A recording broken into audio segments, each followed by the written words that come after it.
Right now, I'm showing y'all tweets about what the fans got to say about Mike Hughes over the season. And I just want y'all to understand how crazy this is. I've never seen a player have a good season and people still act like he's not a good player. Like, this is the first time I've ever seen this, and I think that only happens in this fan base. Mike Hughes last year was a very good corner. And for y'all to understand this, let's put it in perspective and compare him to our best corner, AJ Terrell. So here you see I compared their production from the 2024 season. And sites like NFL Pro, PFF, and God forbid you use Pro Football Reference to track this, they have bigger numbers than what I have right here in this tweet. And the reason why is I took my time to look at every single target and reception, quote unquote, allowed by each corner. And I'm gonna take y'all through how I got to this conclusion by both of these guys. So let's draw up an example defense against an example offense, and we're gonna use cover 4 for an example. I circle in red highlighted the weaknesses of cover 4 and how you can attack it as an offense. So let's say this X receiver does an Omaha route or just a speed out in Madden terms. The receiver is attacking the weakness of this defense. The will can't account for it or the corner can't account for it. This is what I would call a catch given up. That means you're giving up that part of the field for the receiver to go to. It's not your fault if they catch it. I'm pretty sure every coordinator says do not try to overcompensate a weakness of a defense because you're going to create more problems if you do so. So if that corner were to jump that Omaha route,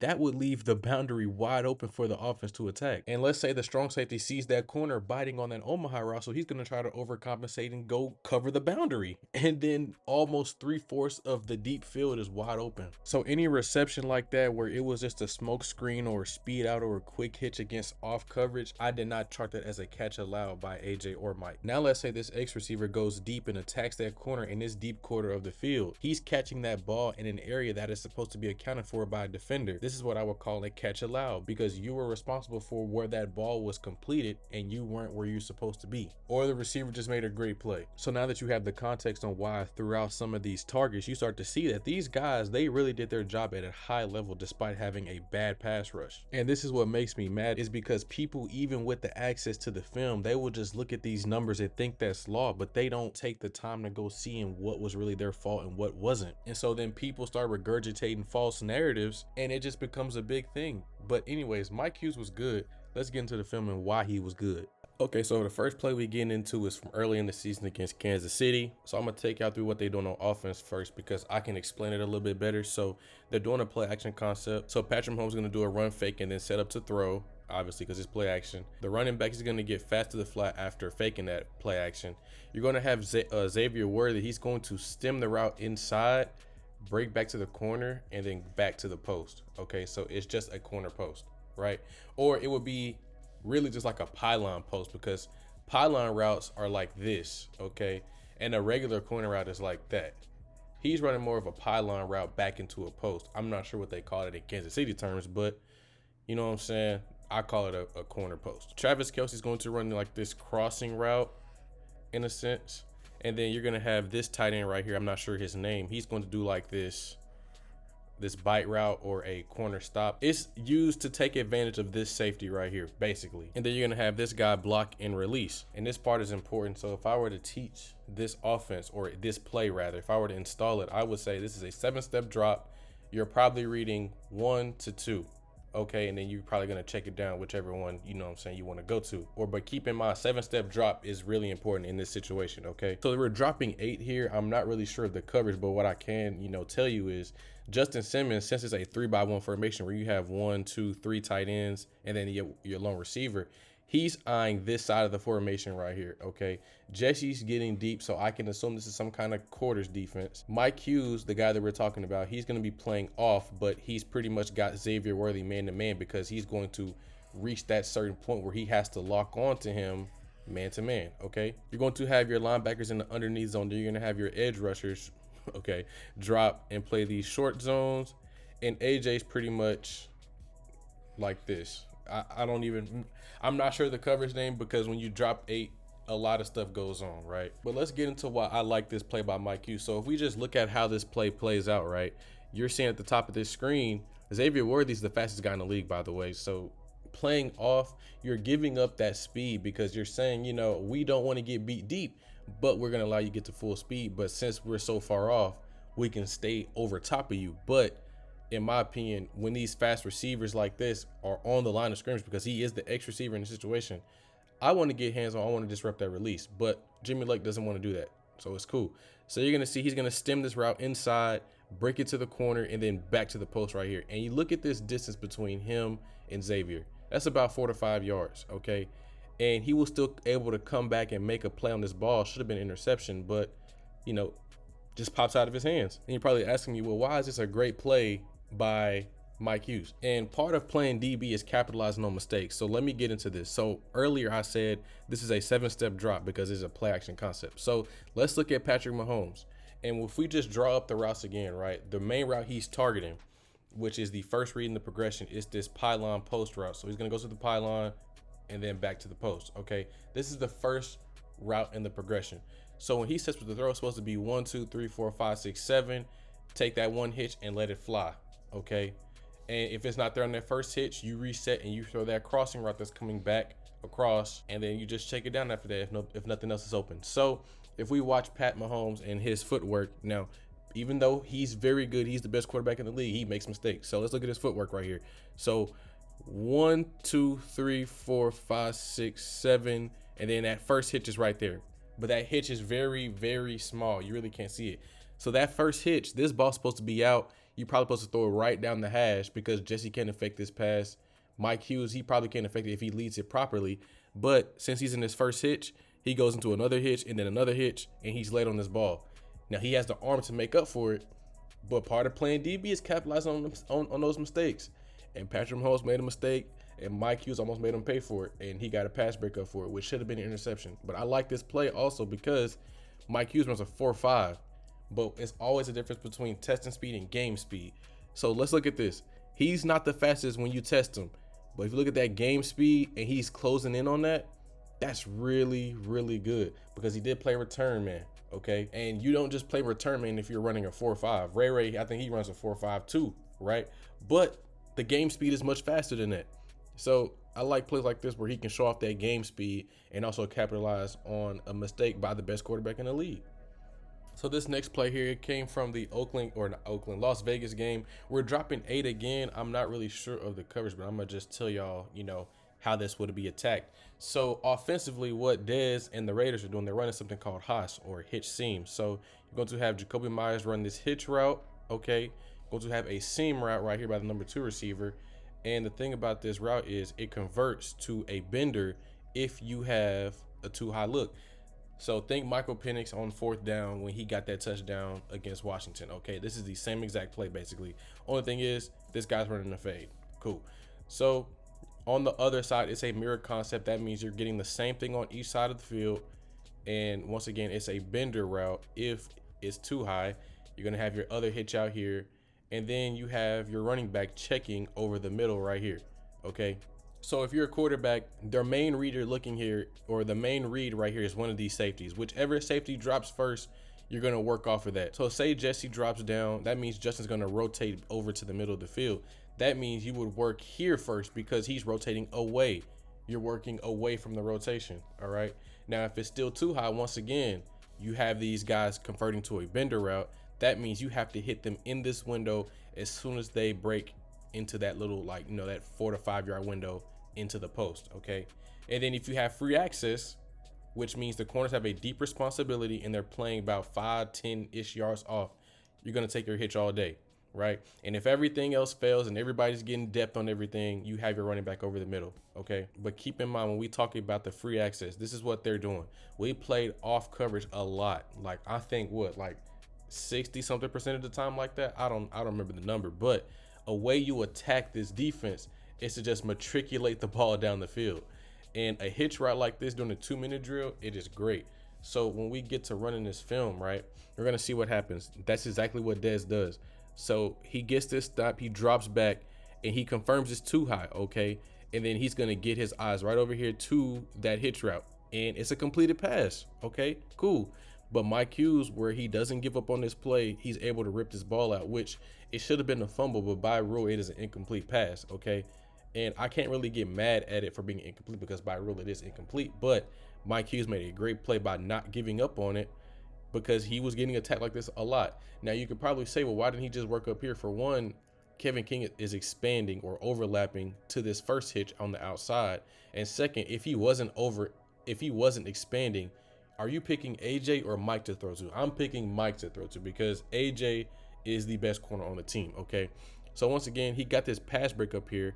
And you really can't tell how good this is, but when we go to like the broadcast replay moment and you see what's happening right here, so he catches that ball, he brings it in. This is what I will call a football move because he's bringing that ball and he's getting ready to turn upfield and run. That's 1 foot, that's 2 foot or 2 feet. He's trying to protect that ball and we rip it out. That should be a fumble and that should be 6 points going the other way. But since he didn't do a quote unquote football move, it's a pass breakup. And I'm equally as content with that because my boy got a stat. That's fine. And even though corner isn't always about playing, having stats, you like stuff like this where he doesn't give up on the play and concede the completion. I like this play from Mike. So the next to last clip I want to show y'all is something that the Seahawks did to take advantage of Mike Hughes and his tendencies, okay?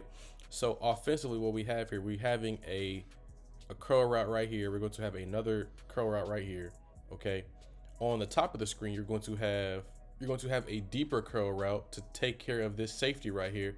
And you're going to have a stutter go by Tyler Lockett down the boundary, okay? And the reason why I said this taking advantage of Mike Hughes is because, for one, keep in mind, like I said before, we're playing off coverage a lot of the time. So that means he has a decent cushion between him and the receiver, okay?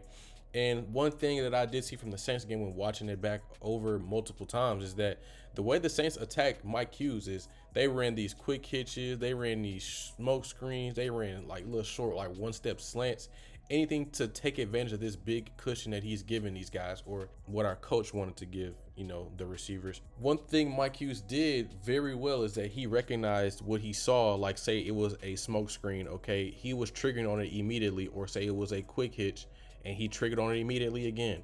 So Ryan Grubb, the offensive coordinator, he's like, okay, what if we give him this same look, but we go right past him and try to get an explosive off of it, okay?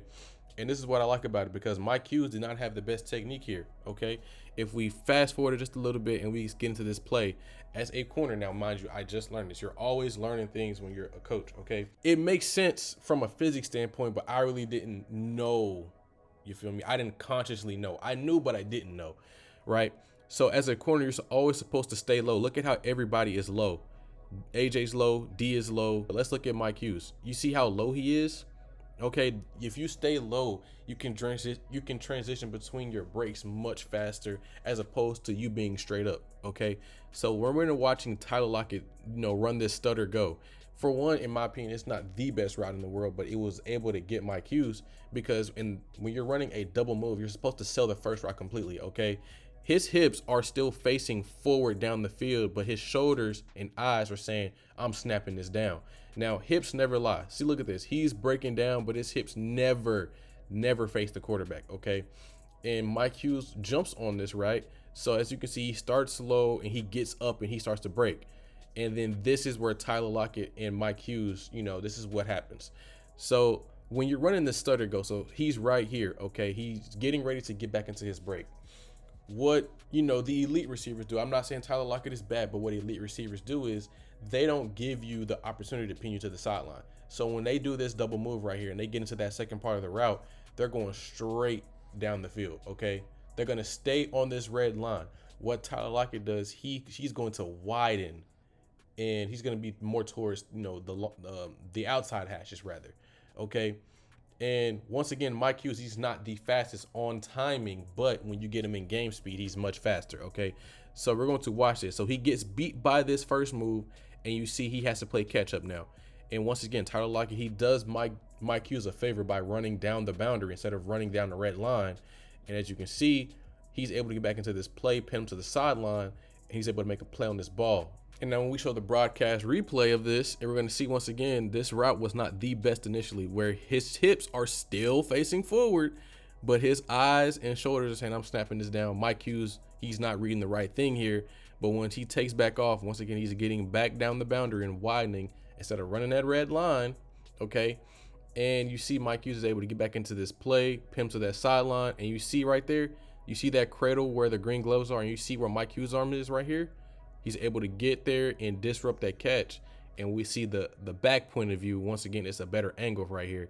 But you see his shoulder and his arms are in between that catch, or the bread basket he's making. Okay, and boom, he's trying to cradle that ball. He misses the swipe at it, but he still got that ball out, and I like that about him.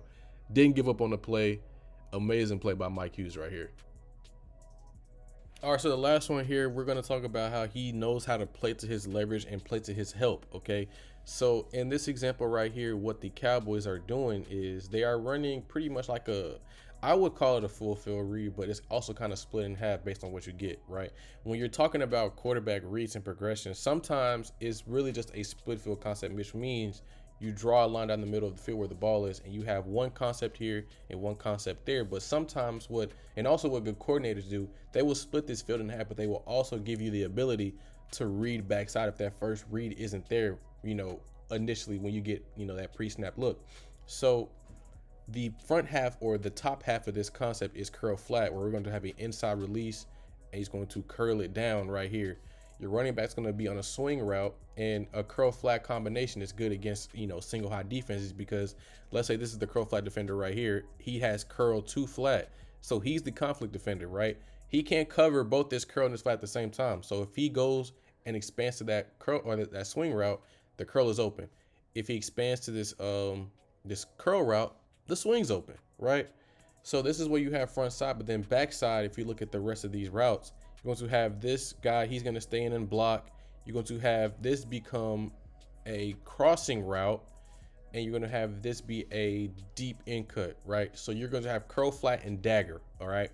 And so if I were to teach this, one, I think this is already installed because most offenses do this, but if you have a too high look and you get it post snap, you will split these safeties, okay?